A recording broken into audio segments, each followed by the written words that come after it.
উপাচার্য স্থায়ী রেজিস্ট্রার নিয়োগের দাবিতে বিশ্ববিদ্যালয়ের উপাচার্য রেজিস্ট্রারের কক্ষে তালা ঝুলিয়ে দেয় তৃণমূল ছাত্র পরিষদের সদস্যরা। তালা ঝুলিয়ে বিক্ষোভে সামিল হন তারা। তৃণমূল ছাত্র পরিষদের জেলা সভাপতি সমীর ঘোষ জানিয়েছেন, শীঘ্রই স্থায়ী উপাচার্য স্থায়ী রেজিস্ট্রার নিয়োগ করতে হবে, নচেত আরো বৃহত্তর আন্দোলনে সামিল হবে তৃণমূল ছাত্র পরিষদ। আলিপুরদুয়ারে বিশ্ববিদ্যালয় স্থাপন করে দিয়েছে। কত স্বপ্ন ছিল আলিপুরদুয়ারে সাধারণ ছাত্রছাত্রীদের। মমতা বন্দ্যোপাধ্যায় আলিপুরদুয়ারের ছাত্রছাত্রীদের জন্য স্বপ্ন দেখেছিলেন, কিন্তু বাংলার যিনি রাজ্যপাল তিনি সেই স্বপ্নকে বাস্তবায়ন করতে দিচ্ছে না, বাধা দিচ্ছে। আলিপুরদুয়ার বিশ্ববিদ্যালয়ের ডেভেলপমেন্ট করতে বাধা দিচ্ছে পশ্চিমবঙ্গের রাজ্যপাল এবং আলিপুরদুয়ার বিশ্ববিদ্যালয়ের অস্থায়ী ভিসি।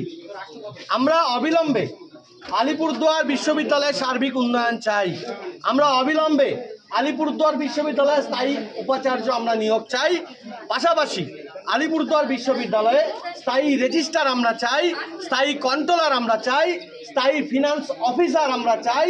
আমরা চাই আলিপুরদুয়ার বিশ্ববিদ্যালয়ের প্রত্যেকটা ডিপার্টমেন্টের উন্নয়ন এবং আগামী দিনে যাতে খুব দ্রুত এই বিশ্ববিদ্যালয়ে মানে আলিপুরদুয়ার বিশ্ববিদ্যালয়ের অধীনে আলিপুরদুয়ার জেলার প্রত্যেকটা কলেজকে নিযুক্ত করা হয়, সেই দাবিও কিন্তু আমরা রাখছি।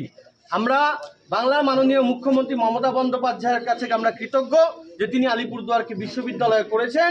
আমরা রাজ্যপালকে আমরা বলছি যে রাজ্যপালকে আমরা জানিয়ে দিতে চাই যে তার যে অনৈতিক সিদ্ধান্ত, তার যে ভুল সিদ্ধান্ত, সেই ভুল সিদ্ধান্তের ফলে আজকে আলিপুরদুয়ারের ছাত্রছাত্রীরা আজকে আলিপুরদুয়ারের ছাত্রছাত্রীদের অবস্থা একটা ভয়াবহতার সম্মুখীন আলিপুরদুয়ারের ছাত্রছাত্রীরা হচ্ছে।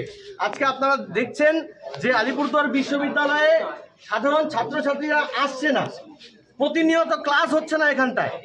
আজকে যখন রেজাল্ট পাবলিশড হচ্ছে, ইউজির যখন রেজাল্ট পাবলিশড হচ্ছে, তখন আপনারা দেখতে পাচ্ছেন যে 95% স্টুডেন্ট ফেল হয়ে যাচ্ছে। কারণ কি? ব্যর্থতাটা কার? ব্যর্থতাটা আলিপুরদুয়ার বিশ্ববিদ্যালয়ের উপাচার্য এবং রেজিস্ট্রারের। আমাদের ছাত্রছাত্রী ভাই বোনেরা তারা পড়াশোনা করতে চায়, কিন্তু বিশ্ববিদ্যালয়ে ক্লাস করানো হয় না। স্টার সংবাদের বিশেষ প্রতিবেদন, আলিপুরদুয়ার।